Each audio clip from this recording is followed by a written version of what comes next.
Bismillahirrahmanirrahim.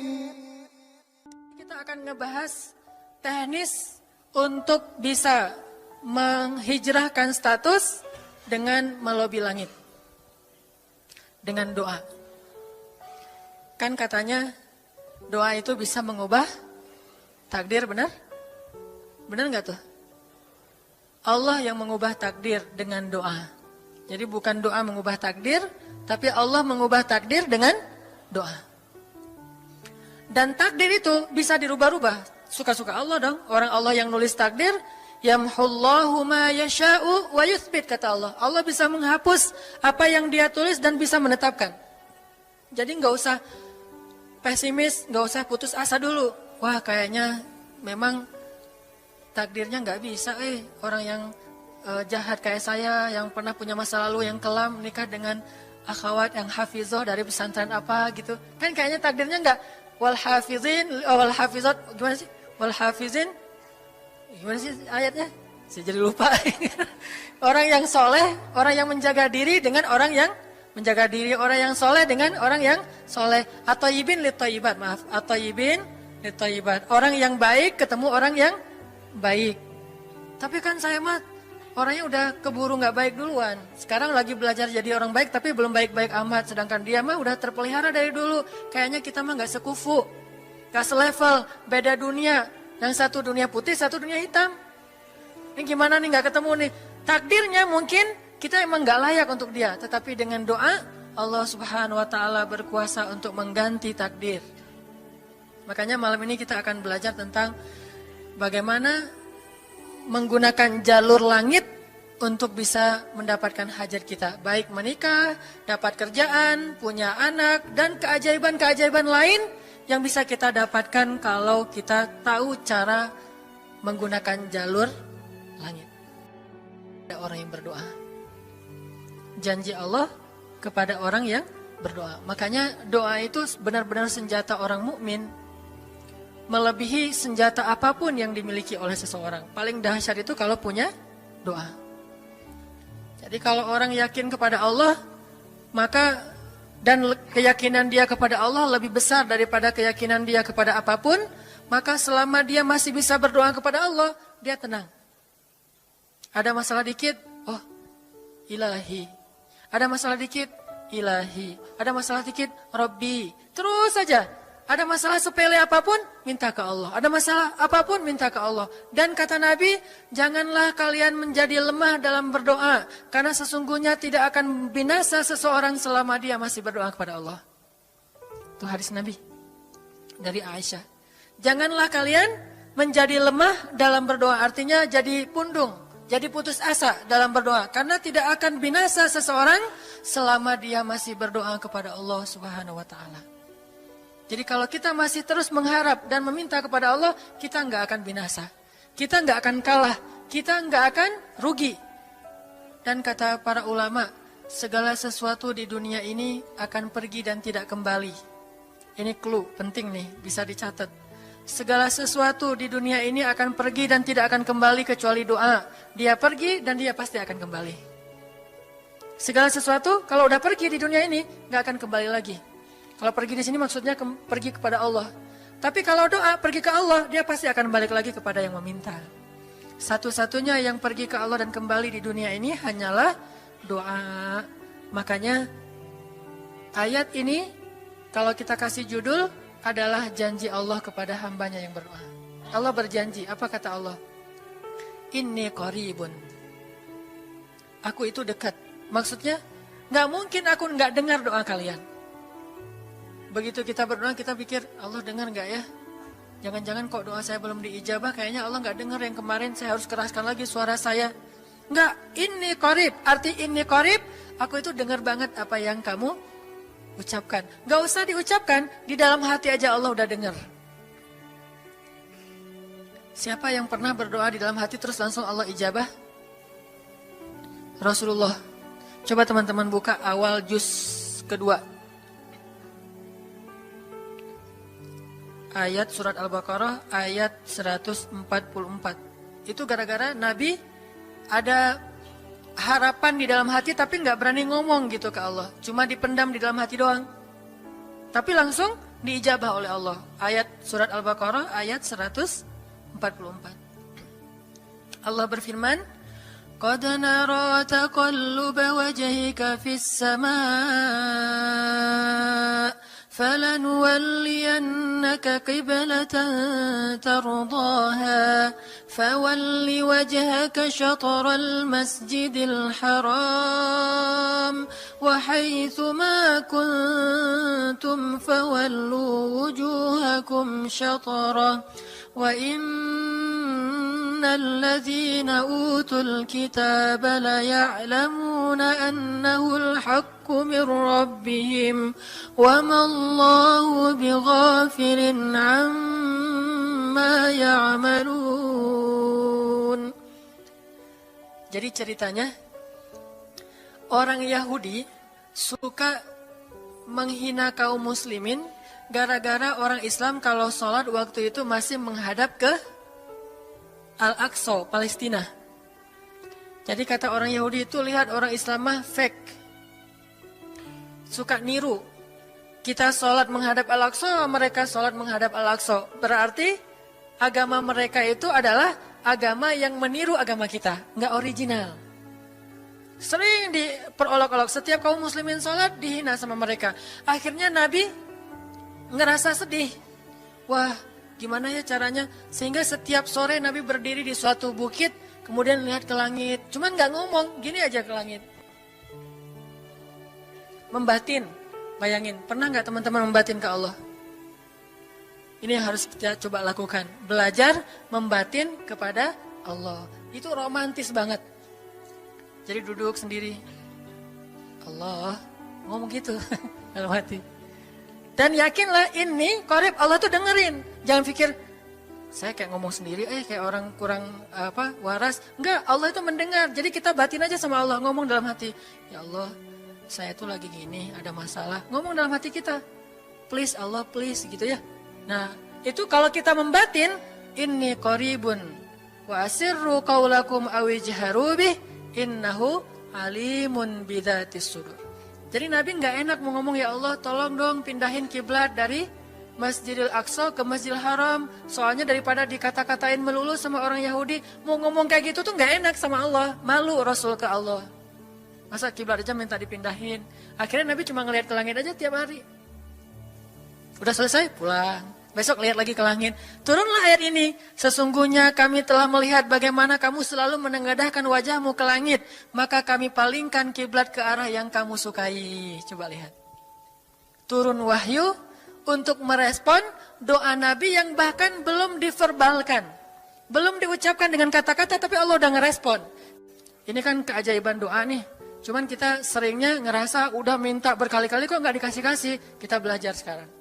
Rasul nggak usah minta pakai verbal, cuman membatin doang dalam hati, Allah udah ngasih. Pernah nggak teman-teman ngerasa kayak gitu? Ada kepengen sesuatu, tiba-tiba terwujud. Pernah kan? Tapi kepengennya yang baik-baik. Pengen misalnya, aduh, saya pengen banget umroh, cuman mau ngomong kayak gitu mah, saya mah orangnya kayaknya nggak mungkin bisa umroh kalau ngandalin harta. Orangnya nggak mampu, kerjanya juga pas-pasan, gimana mau umroh untuk makan aja susah. Tapi pengen banget dalam hati kita. Dan itu rindunya tuh rindu banget. Setiap kali ngelihat video atau tayangan di TV tentang umroh dan haji, menitikkan air mata. Saking kangennya ke Baitullah. Allah tahu itu dalam hati kita. Tiba-tiba ada jalan. Ada aja jalannya. Dan bisa dikasih sedekah, bisa juga hadiah, bisa juga door prize, bisa juga macam-macam. Pokoknya ada jalan aja, tiba-tiba bisa umroh. Dan saya sering banget membawa orang umroh. Di antara jamaah itu selalu ada 1 atau 2 orang yang umrohnya itu miracle, keajaiban dari Allah. Ketika saya cari tahu alasannya apa, ternyata emang dia dari dulu pengen banget umroh. Cuman gak bisa ngandelin hartanya, Allah kasih jalan yang lain. Bukankah Allah itu memampukan yang diundang, bukan mengundang yang mampu? Kan itu yang sering kita dengar kan? Allah tidak mengundang yang mampu, tetapi memampukan yang diundang. Kalau udah Allah undang, pasti mampu. Kalau Allah nggak ngundang, walaupun dia mampu nggak akan bisa. Jadi Allah bukan mengundang yang mampu, tetapi memampukan yang diundang. Sehingga kita kalau hati kita kayaknya pantas diundang, Allah undang tuh. Begitu juga dalam urusan rezeki. Aduh, saya pengen kerjaan yang kerjaannya itu lebih halal, lebih nyaman, bisa sholat berjamaah tepat waktu, ada waktu juga buat keluarga, bisa juga berdakwah ke teman-teman. Akhirnya membatin kita itu karena kuat banget, Allah wujudkan. Ini artinya Allah qaribun, Allah maha dekat. Sehingga kalau kita pengen doa kita itu powerful, belajar dari as-siqah billah. Tips pertama adalah as-siqah billah. Percaya deh sama Allah. Percaya sama Allah. Jangan berdoa dengan ragu-ragu. Kayak kita datang kepada seseorang untuk minjem duit, tapi kita ragu. Dia nih kayaknya orangnya susah kalau dipinjemin. Kalau minta dipinjemin gitu. Ini saya lagi ada masalah dikit nih, boleh minta bantu nggak? Apa? Gimana ya ngomongnya? Susah ngomongnya tuh ragu-ragu gitu kan ya? Akhirnya kita ngomongnya tuh nggak enak, nggak nyaman, membuat dia juga ngasih ke kita juga ragu-ragu. Akhirnya nggak nyaman tuh hubungan kita sama dia. Tapi kalau kita yakin banget sama dia orangnya baik, kalaupun dia nggak ngasih dengan cara yang kita minta, kita yakin bahwa dia tuh pasti akan nolong kita. Sehingga kita akan curhat masalah kita itu dengan tulus. Bahwa kita punya masalah kayak gini-gini, bukannya kita mau minta-minta, cuman sifat dari manusia itu saling tolong-menolong, kita beritahu masalah kita. Dan kita yakin dia pasti akan nolong kita. Kalau nggak bisa ngasih duit, dia akan minta tolong kepada orang lain yang mungkin bisa membantu kita. Dia akan ngasih link, dia akan memediasikan kita. Oh, aduh maaf ya saya juga lagi, sekarang lagi butuh uang, ini lagi nabung-nabung juga. Sama, kita mah lagi sama-sama pengen hijrah status. Cuman, ini saya kenal ada temen nih yang dia alhamdulillah orangnya tuh suka banget bantu orang lain. Mungkin saya bisa merekomendasikan, saya bisa bantu kamu, ayo kita jalan bareng ngomong sama temennya. Pokoknya kita yakin dia bisa nolong. Nah kalau kita yakin, percaya sama Allah, Allah itu gak butuh perantara. Allah bisa nolong kita dengan cara apapun. Walaupun takdirnya udah ditulis, kamu tuh gak akan punya istri sampai meninggal dunia. Ya Allah masa gitu sih, gak akan punya istri.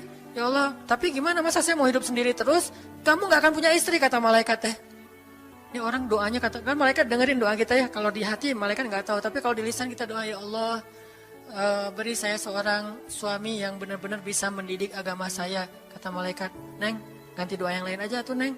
Itu mah takdirnya udah ditulis, Neng nggak akan punya suami. Kata malaikat. Kita mah walaupun malaikat ngomong gitu, biarin aja. Ya Allah, Engkau Maha Rahman, Maha Wadud, Engkau bisa mengubah takdir. Kata malaikat, ya juga sih. Cuman takdirnya udah ditulis Neng. Ya Allah, terus aja tiba-tiba tok, assalamualaikum, waalaikumsalam. Ayahnya nemuin, ternyata pas kita nguping dari kamar, wah itulah calon pangeran kita yang datang untuk melamar kita, calon raja, calon imam. Malaikat heran-heran, wah subhanallah nih si Enang ini gak putus asa dalam meminta. Kita juga gitu, doa aja terus. Walaupun takdirnya sudah ditulis, karena Allah bisa mengubah takdir lewat doa dan harapan. Masih ingat cerita seorang ibu di zaman Nabi Musa dulu? Yang datang kepada Nabi Musa bilang, ya Nabi Allah, ya Kalim Allah, saya gak punya anak, udah tua kayak gini, bisa gak ya? Saya minta tolong Nabi Musa doa kepada Allah supaya saya punya anak. Kata Nabi Musa, bisa aja sih, gak apa-apa ibu. Ya udah saya doain, ya Allah, ini ada ibu minta anak. Kata Allah, ya Musa bilang ke dia gak akan punya anak, itu sudah takdirnya. Kata Nabi Musa, ibu maaf, udah ada jawaban nih dari Allah. Gimana ya Nabi Musa? Allah bilang takdir ibu gak akan punya anak. Oh gitu ya, ya udah deh pulang. Sampai di rumah, ya Rahim, ya Rahim. Doa aja terus. Besok datang lagi. Karena dia pengen tahu kabar dari langit. Nabi Musa itu bisa bicara ke langit. Ya Nabi Allah, saya mau tahu nih. Kira-kira Allah sudah memperkenalkan belum ya permintaan saya? Permintaan apa? Pengen punya anak. Tapi kan kemarin udah, kata Allah takdirnya gak akan punya anak. Ya coba aja dulu sekali lagi. Siapa tahu sudah mau. Sekarang Allah memperkenankan. Wah ini benar-benar dia husnuzan sama Allah. Siqah, percaya sama Allah. Gak percaya kepada yang lain, percaya sama Allah aja. Nabi Musa karena udah terus aja direngekin minta gitu, Nabi Musa bilang, ya Allah, ini ada ibu yang kemarin, gimana dong ya Allah? Kata Nabi Musa, kata Allah, ya Musa, takdirnya dia gak akan punya anak. Bilang sama dia, ibu Udah terima aja takdir ibu nggak akan punya anak. Oh ya, pulang lagi. Ya Rahim terus saja sepanjang malam, sepanjang hari doa. Berhari-hari datang lagi kepada Nabi Musa. Ya Nabi Allah, udah berubah belum? Udah mau belum Allah ngasih saya anak? Kan udah kemarin takdirnya, tapi coba lagi sekali lagi aja. Nabi Musa minta lagi ke Allah, kata Allah masih yang sama, pulang lagi. Nggak datang-datang lagi ke Nabi Musa. Setelah beberapa bulan, datang-datang bawa bayi. Assalamualaikum, udah semangat sekarang, beda gitu ya. Kalau dulu Assalamualaikum, melas gitu ya. Sekarang Assalamualaikum, Nabi Musa. Kata ibu, hah? Ibu yang kemarin? Ya itu siapa? Anak saya. Hah? Anak ibu? Anak kandung maksudnya? Bukan nyuri. Nggak, anak kandung saya ini Nabi Musa. Wah, Nabi Musa nggak wah sih, subhanallah kalau Nabi Musa. Kalau saya mah wah gitu ya. Kalau Nabi Musa, Masya Allah. Nabi Musa tanya ke Allah, ya Allah, itu ibu yang kemarin katanya takdir nggak akan punya anak, kok bisa punya anak? Ceritanya gimana Allah? Ceritain dong, saya kok nggak update gitu informasinya, kata Nabi Musa. Allah ngasih update. Kata Allah, Musa, setiap kali aku bilang dia nggak akan punya anak, dia terus berdoa dengan menyebut Ya Rahim, Ya Rahim. Allah itu kan senang banget dipuji, dan Allah lebih berhak untuk dipuji. Kalau kita senang dipuji nggak baik, kalau Allah senang dipuji, emang punya hak untuk dipuji kan? Allah senang dipuji. Dia bilang Ya Rahim, kamu bilang gak akan punya anak, dia bilang Ya Rahim, terus saja berharap. Wahai Musa, sesungguhnya rahmatku mendahului takdir. Rahmatku mendahului takdir. Akhirnya dengan sifat Rahim, Allah mengubah takdir ibu ini. Walaupun secara ilmiah gak mungkin punya anak karena sudah menopause. Tetapi Allah yang memiliki kekuasaan atas segala sesuatu. Nah, tips pertama adalah kalau kita pengen doanya powerful, melahirkan mukjizat dan keajaiban, adalah ats-tsiqah billah, harus percaya sama Allah. Pertama, percaya bahwa Allah Subhanahu wa taala itu maha kuasa mengubah apapun yang Dia kehendaki. Apa yang Allah ingin, masya Allah kan pasti terjadi. Wa man lam yasha lam yakun. Kalau Allah nggak pengen, nggak akan terjadi. Jangan suudzon sama Allah terus bilang, nggak enak banyak minta, amal saya sedikit, mending saya beramal aja nggak usah banyak minta. Jangan memperlakukan Allah seperti kita memperlakukan makhluk. Orang kalau kita banyak minta, dia akan kesulitan, lama-lama dia akan merasa terganggu. Tapi Allah kalau nggak diminta, dia marah. Manusia kalau kita minta banyak-banyak, dia marah. Allah kalau kita nggak minta, dia malah marah. Masya Allah ya, luar biasa. Allah tuh senang banget kalau hambanya meminta. Sehingga di antara hamba yang paling Allah cintai, di antara hamba-hambanya, hamba yang paling banyak menengadahkan wajah dan telapak tangannya. Ilahi, ilahi. Minta sama Allah, Allah tuh suka banget diminta. Orang yang suka meminta itu bahasa Arabnya awwahun. Inna Ibrahim la'awwahun halim. Ibrahim itu hamba yang awwahun halimun. Awwah, halim. Halim itu artinya menahan amarah. Awwah, da'a. Da'a artinya banyak berdoa. Kalau da' itu berdoa. Kalau da'a senang banget doa. Ada masalah dikit, ilahi, robbi, ngadu aja ke Allah, manja gitu. Dan Allah tuh senang banget dengan hamba yang kayak gitu. Sehingga sampai Nabi mengatakan, mintalah kepada Allah walaupun cuman garam. Garam aja minta ke Allah. Sepele banget masalah kita. Ya Allah, mudah-mudahan nanti nggak macet ya. Minta sama Allah. Kok macet ya Allah? Ya biar kita sabar.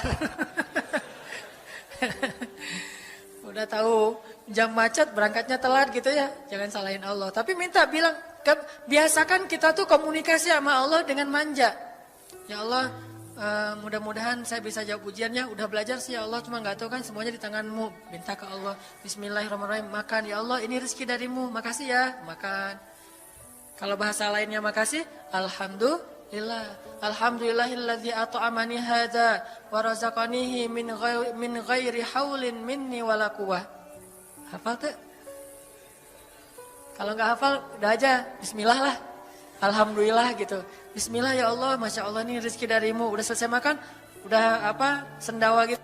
Alhamdulillah, Allah baik banget. Ngomong sama Allah, sering-sering komunikasi sama Allah. Dan Allah itu wa huwa ma'akum aina ma kuntum. Dia bersama kalian dimanapun kalian berada. Bersama ya, bukan ada. Kalau ada itu beda. Allah di mana-mana itu beda. Tapi Allah bersama kalian itu artinya Allah melihat, Allah mendengar, Allah menyaksikan, Allah mencatat, Allah maha menilai. bersama kita. Kalau ada, dia bertempat. Sehingga nanti kalau ada anak bilang, "Mah, Allah di mana?" "Allah ada di mana-mana, Dek." Ntar dia malah karena cerdas, kalau gitu di WC juga ada, kan nggak boleh kan? Ini jawaban yang keliru, kurang filsafat. Allah itu bukan ada di mana-mana. Allah bersama kita dimanapun kita berada. Itu beda. Kalau bersama, ma'iyah, artinya Allah melihat, menyaksikan, mendengar, menghargai, dan terus memelihara dimanapun. Sehingga nggak usah khawatir bahwa ini mah nggak di masjid, nggak apa-apa. Selama bukan di tempat yang najis, seperti di kamar mandi atau di mana yang tempat-tempat yang nggak boleh, kita itu mah nggak. Tapi yang di tempat yang umum, di pasar, di jalan, lagi di kendaraan, di dalam masjid, di luar masjid, Allah, Ilahi, Rabbi. Kalau perlu lebih, ini lagi lebih manja lagi, pakai irama dikit, Allah, gitu. Kayak orang manggil temennya gitu. Atau kita miss call Allah dulu, ya Allah, udah nggak ngomong apa-apa. Itu miss call, miss call Allah.